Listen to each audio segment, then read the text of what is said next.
우리 주님의 은혜와 평강이 우리 가운데 임하기를 바랍니다. 지난주에 제가 이사야 8장의 말씀을 임마누엘이여라는 말씀을 전했습니다. 임마누엘이라는 것은 우리 하나님과 함께 계시다, 우리 하나님과 같이 계시다는 뜻입니다. 우리가 하나님과 함께하는 이 임마누엘, 하나님의 언약을 지키는 자에게는 축복이지만도 하나님의 언약을 지키지 않는 자들에게는 저주가 된다고 말씀을 드렸습니다. 걸림돌이 되고 함정이 되고 올무가 되고 덫이 된다고 말씀을 드렸습니다. 이스라엘 백성들은 천천히 흐르는 이 실로아의 물, 하나님의 언약을 버리고 여신과 이 베가를 기뻐하였다. 그들을 따라갔다. 사람의 힘을 의지하였다. 그리하여 멸망으로 이르러가는, 멸망으로 치닫는 이스라엘을 보게 됩니다.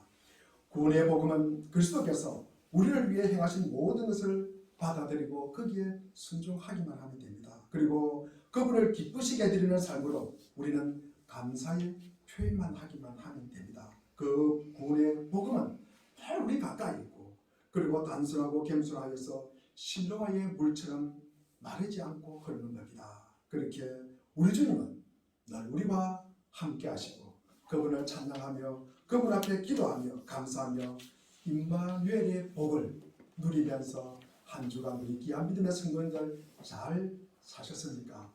아멘. 그렇게 사셨습니까? 아멘. 아멘. 오늘 본문은 성경을 우리가 읽다 보면은 마치 이 시대를 갖다가 묘사하는 것 같은 구절이 나옵니다. 시간적으로 약 한 2800년 전, 약간 3000년 전의 내용입니다. 그리고 장소적으로 공간적으로 아주 멀리 떨어져 있는 곳입니다. 그런데도 현재 우리가 처한 상황을 성경이 그대로 똑같이 말씀하는 것 같습니다. 일반적인 이야기뿐만 아니라 아주 구체적이고 그리고 상세한 부분까지도 말입니다. 이것이 단순히 우연의 일치일까? 성경은 스스로 하나님의 말씀입니다.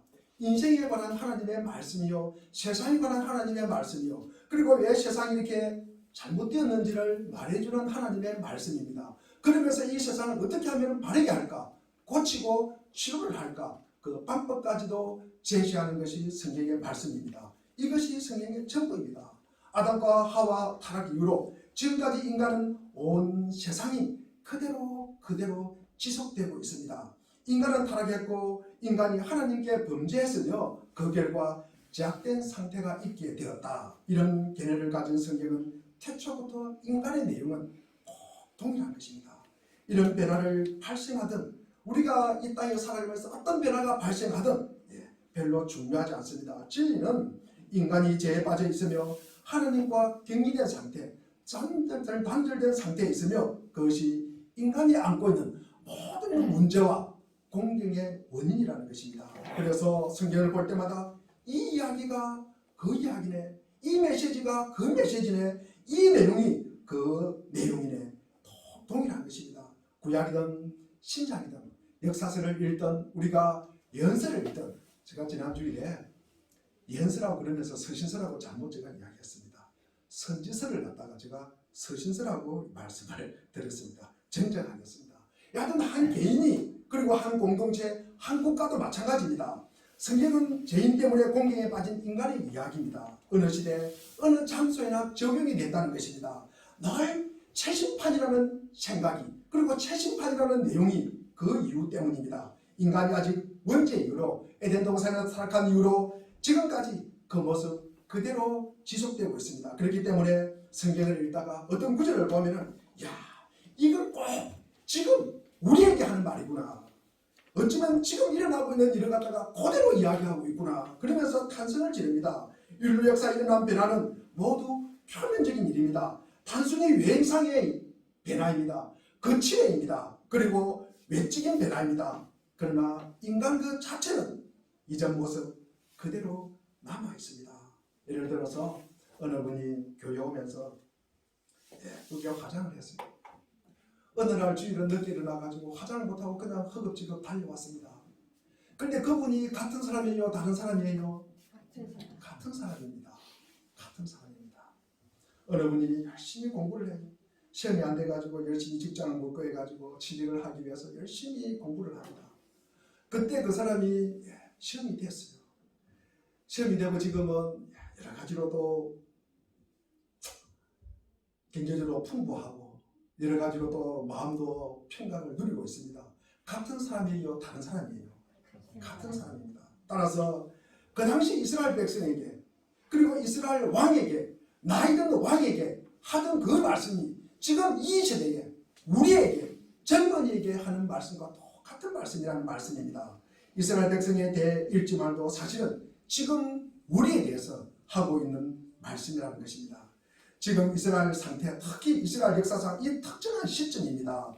예루살렘 성에 처한 상태를 갖다가 오늘 우리는 보았습니다. 그런데 바로 이 상태가 이 순간에 우리가 살고 있는 이 세상에 관한 이야기라는 것입니다. 지금 절망에 빠진 분에게 하나님이 말씀하십니다. 온갖 한란에 잠겨있는 세상 사람들에게 하시는 하나님의 말씀입니다. 실제로 전쟁이 발발할 뿐만 아니라 전쟁이 곧 일어날지도 모른다는 소문에 접한 사람들의 하나님께서 말씀하시는 것입니다. 지금보다 더 나쁜 일이 닥칠지도 모르는 세상에 대한 하나님의 말씀입니다. 우리가 8절 말씀을 우리가 한번 읽어보겠습니다. 8절 말씀을 오늘 보면 8절 읽겠습니다. 시작. 그가 유다에게 덮였던 것을 벗기되 그날이야 내가 숲을 폭풍해 경비를 바라보았고. 유다에게 덮었던 것을 벗겠다는 말이 무엇입니까? 그가 유다를 덮고 있던 덮개를 치웠다. 하나님께서 유다 백성의 눈을 가리고 있던 이 베일, 덮개를 벗겼다는 것입니다. 치웠다는 것입니다. 전에 유다 백성의 눈에는 베일 같은 것이 덮여 있어서 그래서 보지 못하는 것이 많았는데 이제는 그 덮개가 제거되니까 볼 수가 있게 되었다. 많은 것을 볼 수 있게 되었다는 것입니다. 그렇다면 그 덮개를 어떻게 치웠습니까? 오늘 22장 앞 본문의 내용을 보면은 이 문맥 전체를 봐서 그리고 당시 이스라엘 역사 속에서 우리가 찾아보면은 그 당시 이스라엘은 아수르의 군대에서 일부 점령한 상태입니다. 유다가 아수르에게, 이스라엘 백성들이 아수르에게 점령을 당한 상태입니다. 그래서 이스라엘 백성들이 정신이 바짝 들었어요. 그로 인해서 그들의 눈이 덮개가 벗겨졌습니다. 이제 이스라엘 백성들은 상황을 있는 그대로 볼 수 있게 되었고 전에 깨닫지 못한 일을 깨닫게 되었습니다. 우리가 이사야서를 기록한 이 이사야도 마찬가지입니다. 이사야 6장 우리가 1절 3절도 보면은 이 다윗에게 버금가는 부흥과 그리고 성장을 이룬 이 우시아가 죽던 그 해에 온 유다 땅이 하나님의 영광이 가득했다는 사실을 이 이사야가 보게 되었다는 것입니다. 그러니까 이 우시아가 죽기 전에는 온 땅에 하나님의 영광이 임한 것을 보지 못했다는 말씀입니다. 이사야는 이스라엘 백성들이 이 정신 차리게 하려고 얼마나 애를 썼지만도 전혀 말이 먹혀 들어가지 않습니다. 모든 것이 괜찮다. 이처럼 그들의 눈에는 덮개가 덮여 있었습니다. 그러나 아수르의 군대가 진군하자 덮개가 벗겨지고 뭔가가 이게 잘못되었네. 그때 알게 되었습니다. 오늘날도 이 오늘날에 전하는 이 복음의 메시지의 진수도 마찬가지입니다. 바로 치명적인 이 낙관주의에서 사람들에게 주의를 환기시키는 것입니다. 세상은 멋지다. 세상은 이보다 편할 수 없다. 세상은 이렇게 살기 좋을 수가 없다. 과학이 발달해요. 지식이 증가합니다. 백신이 개발합니다. 그러면서 시간이 지나면 만사 오케이야. 그래서 모든 것이 괜찮아. 그렇지 않다고 이야기하면 뭡니까? 비관주의라고 손가락질 당합니다. 믿음 없다고 손가락질 당합니다. 재난이 다가와요. 환란이 다가옵니다. 사람들은 그럴 수 없어. 거의 임박했는데도 불구하고 그럴 수 없다고 대내입니다. 인간은 완전을 향해 나아가고 있는 것 같이 이거 나아가고 있는 것이 정해진 것처럼 말하고 있습니다. 치명적인 자기 만족입니다. 세상에 무슨 일이 일어나고 있는지를 전혀 인정하지 않는 자기 만족입니다. 그 베일, 그 덮개가 눈을 가리고 있습니다. 덮개가 벗겨졌다. 이 아수르가 침공을 한 후에 그들이 무엇을 발견했습니까? 우리 9절을 한번 읽어보겠습니다. 9절 읽겠습니다. 시작. 너희가 다윗성에 묻은 곳에 아는 것도 보며 너희가 아는 곳에 물도 보며. 이 눈에 있는 덮개가 벗겨진 후에 보니까 성벽에 틈이 생겼어요. 성벽에 구멍이 있다는 것을 보게 되었다는 것입니다. 문제가 있다는 것을 보게 되었습니다. 이 갈라진 틈이 아수르가 침공해서 활을 쏘서 그렇습니까? 그렇지 않습니다. 아직 아수르는 예루살렘 성에 도착하지 않았습니다. 그렇다면 어째서 갈라진 틈 그렇게 많이 보였을까? 이스라엘 백성들은 자기 만족에 빠져 나태하게 살았기 때문입니다. 인생을 향락을 즐기며 살았습니다. 성백 따위 그들도 보지 않았습니다. 안전지단 물론 했겠죠. 누군가가 수리해야 된다고 말을 했겠죠. 그러면 야 겁주지 말아라. 겁주지 말아라. 분위기 깨지 말아라. 즐거운 시간 가지라. 이 내용은 우리가 살고 있는 현대 상황을 그대로 묘사하고 있습니다. 치명적인 자기 만족이 역력하게 드러나고 있습니다. 가끔 이러시면 안 됩니다. 사람들의 주의를 환기시키면 무시당합니다. 그런 과정을 거쳐서 이 성대 같은 구멍이 오래전부터 천천히 생겼습니다. 마침내 구멍이 나서 그 댐이 붕괴되고 맙니다. 국가든 개인이든 이 공동체든 마찬가지입니다. 갑자기 붕괴되는 경우는 없습니다. 제가 어릴 때 시골에 진주에서 내려오는 이 난강물이 때로는 범람할 때가 있습니다. 비가 많이 오면은요, 저희들이 어릴 때 저 기억이 납니다. 꽹과를 치며 북을 치며 이렇게 둑을 갖다가 관찰합니다. 뭘 찾는지 하면은 쥐구멍을 찾습니다. 그 쥐구멍이 모래로 싼 이렇게 둑이기 때문에 쥐구멍을 통해서 물이 흘러나오면은요, 큰 둑이 생기고 이렇게 둑이 터지면은요, 1년 동안 농사진 거 헛사입니다. 그 들판을 다 썰어버리고 제가 몇 번을 봤습니다. 몇 번을 봤습니다. 그 조그마한 이 지구멍을 통해서 물이 흘러서 큰 이룰 수 없는, 이을 수 없는, 막을 수 없는 도저히 그런 강이 되어 만들어버립니다. 그러면서 온 들판을 썰어버립니다. 처음에 시초는 지구멍입니다. 그래서 지구멍을 찾는 일이 참 많았습니다. 그래서 자식들을 키우면서도 마찬가지입니다. 우리가 주위의 젊은이들도 마찬가지입니다. 부모를 말씀을 잘 안 듣습니다. 기도도 잘 안 합니다. 슬슬 나이가 들면서 술도 한 잔 마십니다. 저는 안 그랬는데 그러나 술 주정꾼이 된 것은 아닙니다. 도덕적으로 나태하고 느슨해집니다. 그 틈 구멍이 금방 생기는 것이 아닙니다. 예배드리는 것도 말씀을 읽는 것도 이전 같지 않다고 그러면 걱정하지 말라고 합니다. 자기는 자기 알아서 한다고 합니다. 그러면서 자기 자신이 자기를 통제할 수 있다고 합니다. 그런데 어느 날 보니까 믿음도 인품도 그리고 정직함도 성실함도 사라져버려요. 원수가 와서 뺏어갔습니까? 그렇지 않습니다. 자기 스스로 무너지는 것입니다. 욕망이 가득 차요. 탐욕이 가득 찹니다. 자기 만족이 도를 넘칩니다. 쾌락이 자기 자신을 덮고 있습니다. 뭐가 잘못되어 가고 있다는 것을 발견하였다면 무너지고 있다는 틈 구멍을 보고 바로잡기를 원한다면 우리가 무엇을 할지 발견하는 것입니다. 예루살렘 성에 살던 사람들은 그 문제를 어떻게 대처하였습니까? 우리 9절, 10절, 11절 말씀을 우리가 한번 읽어보겠습니다. 9절부터 읽겠습니다. 시작. 너희가 다윗의 무너진 곳이 많은 것도 보며 너희가 아래 곳의 물도 모으며 또 예루살렘의 가옥을 개수하여 그 가옥을 걸어 성벽을 갱고하려고 하며 너희가 또 내 곳에 문을 위하여 두 성벽 사이에 저수지를 만들었느니라. 그러나 너희가 이를 행하신 일을 원망하지 아니하고 이를 예측부터 경륜하신 일을 용납하지 아니하였느니라. 아수르가 진군해 옵니다. 그러니까 이스라엘 백성들이 이 덮였던 베일, 그러니까 덮개가 벗겨졌습니다. 이 문제의 심각성을 이제 인식을 하게 되었습니다. 아, 이거 문제가 생겼네. 그러니까 문제를 풀기 위해서 분주하게 움직입니다. 숲을 곡간 이 병거 그리고 마을 정리합니다. 전쟁에 사용하던 이 병기들 준비하고 보수하고 수리합니다. 그리고 저수지 아래 이 못에 물을 갖다가 모읍니다. 그리고 가옥에 수를 세요. 왜 가옥에 수를 세니까? 이 성벽이 무너졌으니까 다른 비축물이 없으니까 이 가옥을 흘러서라도 이 성벽을 갖다가 수축해야 된다고 계획을 세웁니다. 두 성벽 사이에 저수지 못을 큰 물을 갖다가 가둡니다. 그러면서 이 아수르가 침공할 때 이것을 갖다가 우리가 반응을 할 것이다. 이 문제의 상황을 바로잡기 위해서 무척 바쁘게 움직입니다. 오늘날 우리에게도 마찬가지입니다. 문제가 생기면 분주하게 움직입니다. 온갖 정치적 입법을 갖다가 수립합니다.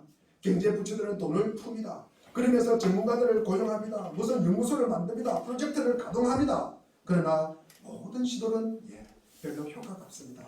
미친 듯이 시도하지만 아무 별로 소용도 없습니다. 문제는 여전히 그대로 남아있습니다. 진군에 오는 적은 그대로 다가옵니다. 결국 예루살렘 성은 완전히 파괴되고 남아있는 백성들은 바벨론으로 포로로 잡혀가게 됩니다. 우리가 오늘 본문을 보면서 이 덮개가 벗겨지고 곳간의 병기를 바라보려면 즉 고난과 환난의 문제 이것을 실패하지 않고 승리하는 원인이 무엇일까? 우선 자신이 안고 있는 문제의 근본 성격을 파악을 해야 됩니다. 이스라엘 백성들은요, 이 이스라엘이 침공하니까 이 문제를 어떻게 접근합니까? 이거를 단순한 군사적인 문제로만 접근을 합니다. 군사적인 문제, 그러니까 말을 수리하고 병거를 갖다가 정리하고 그러면 아마 해결될 것이다. 이에 성벽의 틈을 갖다가 메꾸는 것, 성벽의 틈을 갖다가 있는 걸 알았습니다. 그래서 병기창을 활용하고 적군이 왔을 때 막아낼 이 준비만 갖추면 된다고 생각을 하는 것입니다. 그러나 하나님께서는 어떻게 하라고 했습니까? 우리 오늘 본문 12절을 갖다가 우리 한번 읽어보겠습니다. 12절입니다. 시작. 그날에 주 만군의 여호와께서 명령하사 통곡하며 애곡하며 머리털을 뜯으며 둥둥 배를 따라 하셨거늘. 그렇습니다. 만군의 여호와께서는 통곡하고 애곡하고 머리털을 뜯으며 상복을 몸에 두르라고 이야기합니다. 그런데 이스라엘 백성들은 어떻게 합니까? 13절 한번 읽어보겠습니다. 13절 시작. 너희가 기뻐하며 즐거워하며 소를 죽이고 양을 잡아 고기를 굽고 포도주를 마시면서 내일 죽으리니 먹고 마시리라. 아직 이스라엘 백성들은 상황 파악이 안 됩니다. 여전히 먹고 마시자 가볍고 긴박한 마음으로 기뻐하며 즐거워하며 먹고 마시자. 우리가 뉴스를 갖다가 자주 접하면은 저희 청문회에 보면은 요즘은 이 대장동 사건으로 인해 가지고 여러 가지 훌륭하신 똑똑한 분들이 대통령 되겠다고 이야기가 많이 나옵니다. 그러면 보면은 또 그 다음에는 뭡니까? 북한이 미사일을 갖다가 뻥뻥 쏟다는 이야기가 나옵니다. 그러면서 그 밑에 가면은 누가 이야기가 나옵니까? 국회의원 아들이 음주운전으로 구속됐다. 뭐 여자 배구 선수가 어제는 보니까 폭행하면서 하나 우리나라에서는 뛸 자리가 없으니까 그리스로 간다고 막 그것이 또 이렇게 막 그래서 여전히 보면은 우리에게 관심은 뭡니까? 가십거리예요. 가십거리 같은 거 이것들이 늘 우리의 관심입니다. 적군이 진군에 오고 있어요. 그리고 성벽의 틈이 무너지는 성벽의 틈이 많습니다. 그리고 우리가 살 집을 갖다가 헐어서 이 비축물이 없어가지고 이것을 사는 집을 갖다가 헐어서 성벽을 갖다가 수축해야 되는 그런 지경에 있습니다. 그러나 13절에 보니까 여전히 먹고 마시자. 어떤 것도 우리의 쾌락을 방해할 수가 없어. 전쟁 때문에 우리의 즐거움은 방해되는 것이 아니야. 먹고 싶은 거 먹고 입고 싶은 거 입는 거야. 못 먹고 못 입는 것 방해받고 싶지 않은 거야. 아무것도 안 해도 우승하여 오락을 즐기고 우리 손 안에는 휴대폰이 당겨져 있어야 되고 그리고 바로 이것 때문에 우리가 진지해지지 못하는 것입니다. 우리가 하나님을 만나지는 못하는 것입니다. 우리가 정치 문제, 경제 문제, 사회 문제, 여러 가지 군사적 문제, 산업 문제, 노사 문제 기본적으로 가장 기본적인 문제는 뭡니까? 도덕적인 문제예요.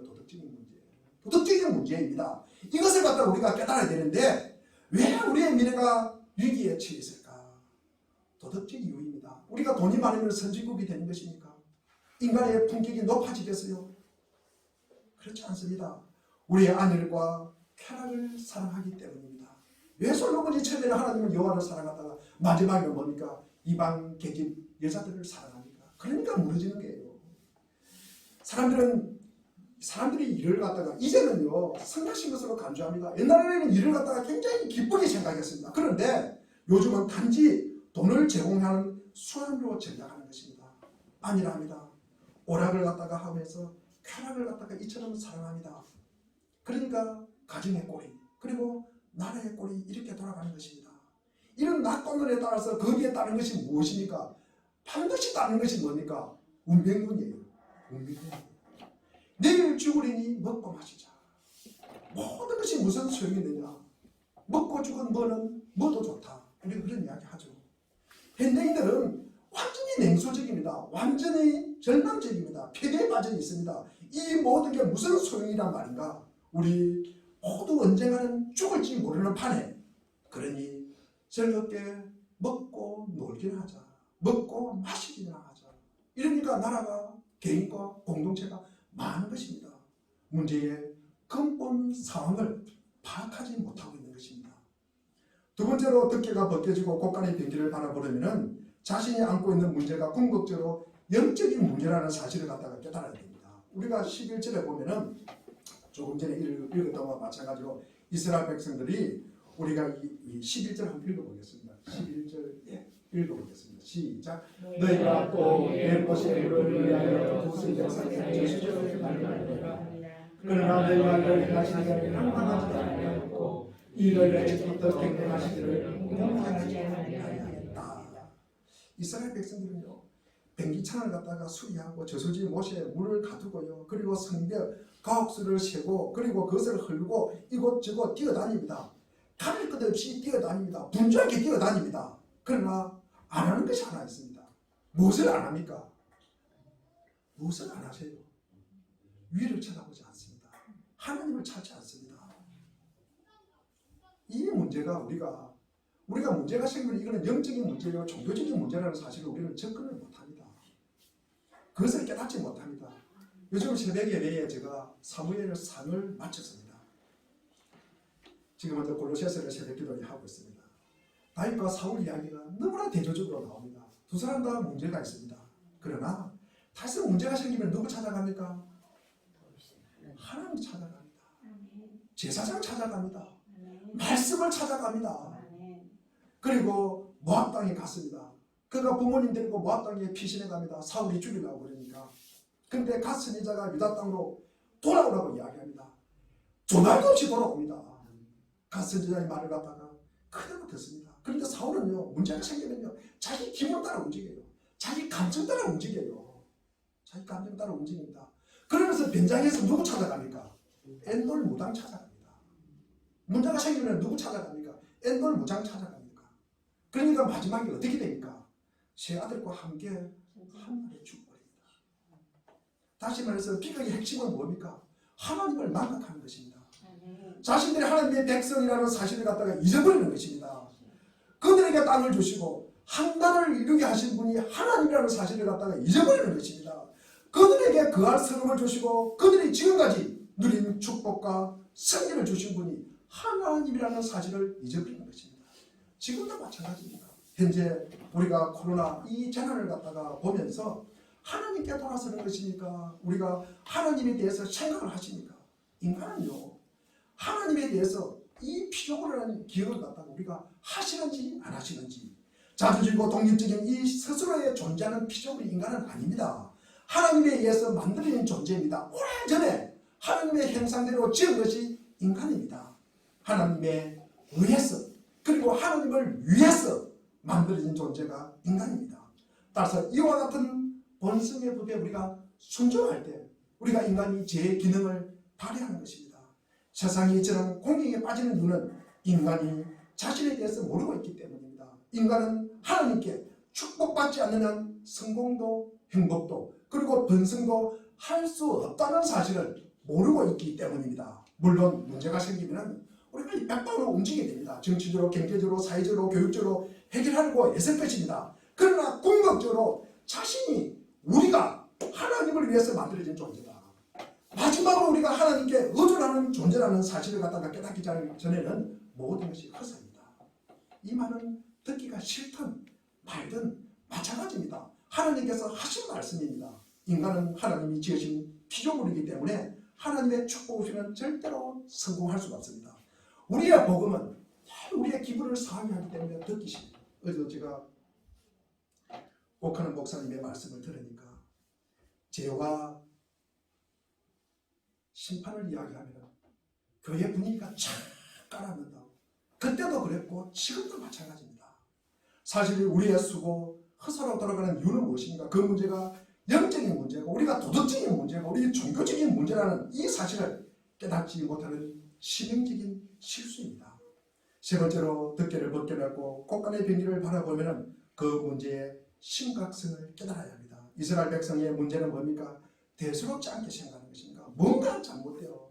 뭔가 잘못되고 심각하다고 쓸데없는 걱정한다고 이야기합니다. 구박합니다. 괜히 놀랄 것 없다고 이야기합니다. 우리 예레미야 6장 14절과 8장 11절을 보면 같은 내용이 기록되어 있습니다. 자, 우리 6장 14절 말씀 한번 읽어보겠습니다. 시작. 그들이 내 백성의 상처를 가볍게 여기면서 말하기를 평강하라 평강하라 평강이 없도다. 내 백성의 상처가 있어요. 아픔이 있어요. 고난이 있습니다. 그런데 평강하다 평강하다는 말은 평강이 없다는 말이다. 이것은 거짓 선지자가 하는 이야기입니다.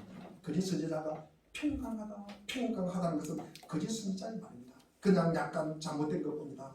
곧 괜찮아질 거야.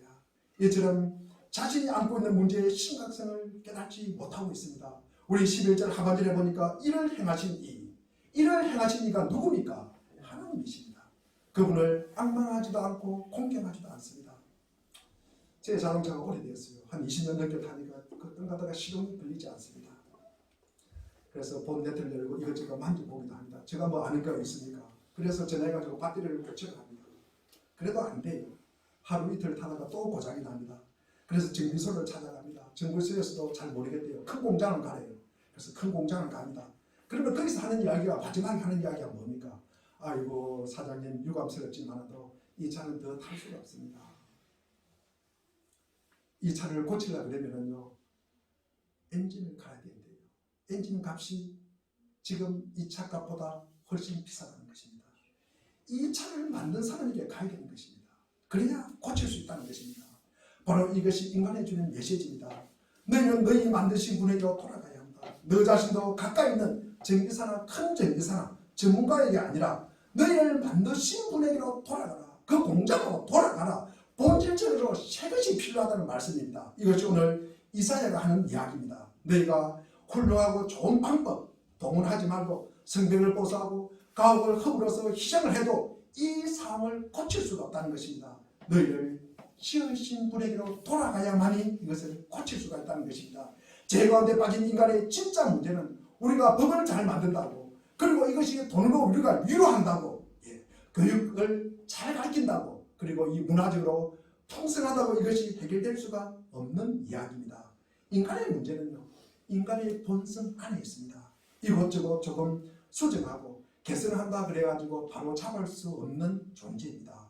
그만큼 악하고 깊고 절망적인 존재입니다. 인간은 반드시 우리를 지으신 분에게 돌아가야 합니다. 하느님께로 돌아가야 합니다. 그렇게 해야 새롭게 되는 것입니다. 새로운 본성, 새로운 마음, 새로운 엔진이 필요한 것입니다. 그렇지 않고서는 절대로 그 상황을 해결할 수가 없습니다.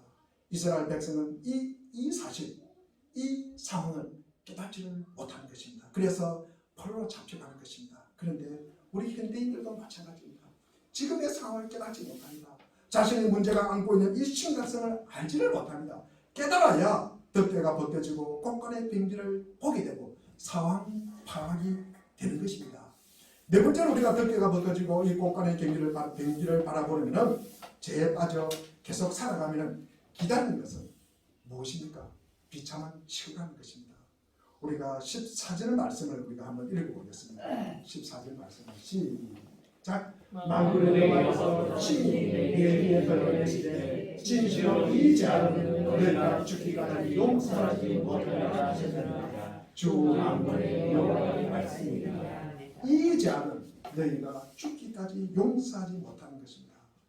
우리가 12절도 보면은 회개하지 않는 자에게는 용서하지 않는다.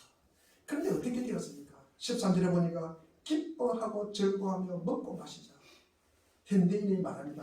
하나님이 누군데요? 현대인에게 하나님이 뭐그리 대단한 존재라고. 지금 현대인들은 원자를 분열할 시킬 만큼 너무나 똑똑해.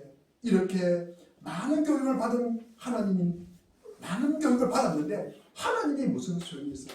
눈물이나 찔찔 짜는 너무나 시시하고 싫어. 그리스도와 그의 피라고 나 이제 어른이야. 그런 시시한 이야기 듣고 싶지 않아. 기뻐하며 즐거워하자. 내일 죽으리니 먹고 마시자. 이런 말은요. 이 세상은 하나님의 세상이며 하나님께서 이 세상을 만드셨다는 사실을 깨닫지 못하는 것입니다. 하나님은 만군의 여호와 하나님이시오. 무에서 윤을 만드시고 온 우주를 창조하신 분이십니다. 열왕을 일으키시고 끌어내기까지도 하시는 분이십니다. 이것을 우리가 깨닫지 못하고 있는 것입니다. 만군의 여호와 하나님이라니 현대인들은 종교에서 더 이상 나올 것 없어. 구식이야. 현대는 맞지 않아. 기독교에 관심이 없고 흥미가 없습니다. 우리 모두 이 하나님을 만나야 합니다. 우리는 하나님을 피할 수 있습니까? 하나님을 피할 수 있습니까? 우리 하나님에게서 벗어날 수 있습니까? 하나님께서 우리를 만드셨기 때문입니다. 우리는 지금 하나님의 세상에 살고 있습니다.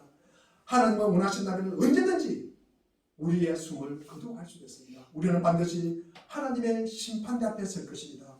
이스라엘 백성들은 하나님과 그분의 말씀을 조롱하였습니다. 그러나 하나님의 말씀은 그대로 이루어졌습니다. 그 말씀이 사실임이 입증이 되었습니다. 제 가운데 있는 이스라엘 백성들은 멸망하고 바벨론 포로로 잡혀갑니다. 우리의 마지막 하나님을 마주한 우리 그날을 꼭 잊지 않고 살아가기를 바랍니다. 우리는 어떻게 해야 합니까? 회당은요, 우리가 하나님의 말씀을 듣는 것입니다. 우리가 12절 말씀을 우리 한 번 더 읽어보겠습니다. 12절 말씀을 잘 읽겠습니다. 시작. 그날에 주 만군의 여호와께서 내게 하사 통곡하며 예곡하며 머리털을 뜯으며 굵은 뱀을 따라 하셨거늘. 이 말이 무슨 말입니까? 회개하는 말입니다. 진정으로 하나님께 돌아오라는 말씀입니다. 우리가 주일날 우리가 살면서 그냥 문의만 내지 말고 하나님께 눈도장 찍으려고 교회 오지 말고 사람에게 우리가 눈치 보지 말고 진짜 우리가 체면 우리가 한천하지 말고 그 덮개를 갖다가 우리가 치우라 하는 것입니다. 보여주기식 믿음 하지 말라는 말씀입니다. 우리가 진정성 없는 믿음은요, 가까이 있는 사람들이 너무나 더 잘 압니다. 배우자가 더 잘 알고요, 자식이 더 잘 알고요, 이웃이 더 잘 알고 있습니다. 그런데 하나님이 모르겠습니까? 하나님이 모르겠어요, 알겠어요? 우리는 다음과 같은 사실을 우리가 깨달아야 합니다. 우리가 이 모양이 된 것은, 오늘날 시대가 이 지경이 된 것은 우리가 하나님을 잃어버리고 그분의 거룩한 법을 모독하고 교만하고 오만하여 우리가 오락과 쾌락의 정신에 빠져서 자만심에 잔뜩 취해 있었기 때문이다. 이 사실을 우리가 깨달아야 합니다. 우리가 죽어서 하나님 앞에 더 서게 된다는 사실도 우리가 꼭 기억하셔야 됩니다. 하나님의 거룩하심과 그분의 율법을 보고 우리 자신에 관한 실상을 보았으면 정신 우리가 바짝 차리고 냉철하게 자신을 바라보며 들고 떨리는 마음으로 머리를 털을 뜯으면서 통곡을 해야 된다고 합니다. 우리의 근심, 슬픔, 공포, 두려움을 나타내야 한다는 뜻입니다. 전능하신 하나님 앞에 자신을 낮추고 그분께 제사함과 용서함을 간절하게 해야 한다는 것입니다. 우리의 삶을 전적으로 하나님께 드리게 한다는 뜻입니다. 하나님께 가서 그 모든 것을 인정하고 우리 자신을 그분의 자비하심에 맡기게 한다는 것입니다. 이제 저를 어떻게 하시겠습니까? 라고 우리가 하나님에게 물으시면 하나님 아마 이렇게 말씀하실 것입니다. 내 독생자의 이름을 믿어라. 세상이 이 지경 때문에 내가 내 아들을 세상에 보냈노라. 내 아들만이 이 세상을 구원할 수 있노라. 내가 보냈다. 그리고 그는 구원의 사역을 완성했다. 너와 내 죄를 위하여 죽었다. 너를 위하여 흘린 그의 피를 보고 내가 너를 용서한다. 그래서 너 자신을 내 아들에게 바쳐라. 그의 구원을 받아들이고 너 자신을 그에게 순복시켜라. 그러면 그가 너를 새롭게 해줄 것이다. 바로 이것이 오늘의 인생을 향한 하나님의 말씀입니다. 이제 하나님께 진정으로 우리가 돌아오십시오. 하나님께 용서받아야 한다는 사실을 우리가 깨달으십시오. 새 생명, 새 출발, 그리고 새 출발, 새 본성, 새로운 마음, 새로운 시작이 필요하다는 사실을 우리는 꼭 인식해야 합니다. 고린도서 우리 5장 17절에 보면은 그런저 누구든지 그리스도 안에 있으면 새로운 피조물이다. 우리는 그리스도 안에 있을 때 새로운 피조물이 되는 것입니다. 이전 것은 지나갔으니 보라 새것이 되었도다. 그분에게 성령의 은혜를 구하십시오. 여러분 자신을 전적으로 그분에게 순복시키고 인생을 그분에게 맡기십시오. 그런 다음에 일어나서 그분의 율법에 순종하십시오. 이 세상이 여러분을 비웃으면 내버려 두십시오. 그리고 이렇게 말하십시오. 이것이 하나님의 길이요 유일한 소망이요 최종적인 재앙에서 구원받을 수 있는 유일한 길이라고 말하십시오. 회피하고 그리고 우리가 회개하고 우리가 잘못을 인정하고 우리가 하나님께 자백해야 하는 것입니다. 하나님께서 우리가 우리 죄를 위해 죽은 그 아들을 믿으라 말씀하실 때 그 말씀에 우리가 순종하십시오. 그 대가가 무엇이든 그분을 따르십시오. 그러면 우리는 구원받는 것입니다.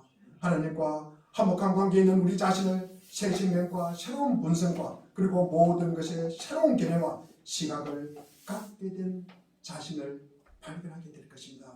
자신을 만드시고 자신을 조성하시고 자신을 설계하신 분에게 돌아가서 새 사람이 된 자신을 발견하게 될 것입니다. 그러면은 내가 성령의 도우심으로, 내가 성령의 인도하심으로 내가 말하고 생각하고 그리고 행동하고 판단하고 있다는 사실을 어렴풋하게 알게 될 것입니다. 이것이 본질적으로 우리에게 주시는 메시지입니다. 열방이 모두 함께 그리스도께 돌아서는 것이 아니라 각자 있는 자리 그곳에서 돌아서십시오.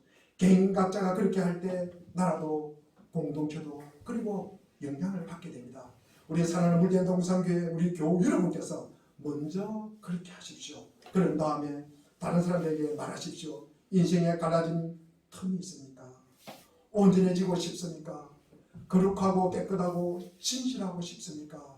인생의 죽음과 그리고 인생과 죽음을 깨뚫어 볼 수 있는 우리 사람이 되고 싶습니까? 하나님을 알고 하나님을 즐거워하고 싶습니까? 오직 한 길이 있을 뿐입니다. 하나님께 곧장 돌아오십시오. 그렇게 할 때 정치, 경제, 사회, 문화, 교육, 군사 그 밖에 모든 다른 문제가 해결되기 시작하실 것입니다. 우리를 지으신 하나님을 바라보십시오. 그래야만 모든 지각에 뛰어난 하나님의 평강이 그리스도 예수 안에서 우리의 생각과 마음을 지켜주실 것입니다. 기도하겠습니다.